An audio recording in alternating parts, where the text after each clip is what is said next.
विघ्नहर्ता सर्व विघ्न दूर सारी, विघ्नासुराचा वध करून भक्तांचेही रक्षण करी. कुकडी नदीच्या तीरावरी ओझर गावी, एक सर्वांग सुंदर मंदिरी, देव आमुचा आमच्याच पाशी वास्तव्य करी. अष्टविनायकातला 7वा गणपती म्हणजेच ओझरचा विघ्नहर. या गणपतीला विघ्नेश्वर म्हणूनही ओळखले जाते.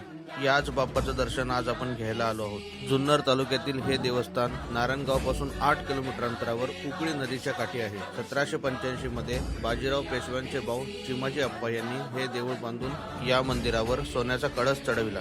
तसेच सर्व राक्षसांनी एका रात्रीत ओझरच्या गणपतीचं मंदिर बांधलं असंही म्हटलं जातं. मंदिराच्या परिसरातच आपल्याला महाराजांची अप्रतिम कलाकृती बघायला मिळते. मंदिरात जाण्यापूर्वी हनुमंतांचं सुंदर मंदिर लागते. तसेच प्रभू श्री रामाचेही मंदिर तुम्हाला इथे बघायला मिळते. चला तर आता दर्शन करूया ओझरच्या विघ्नहराचं.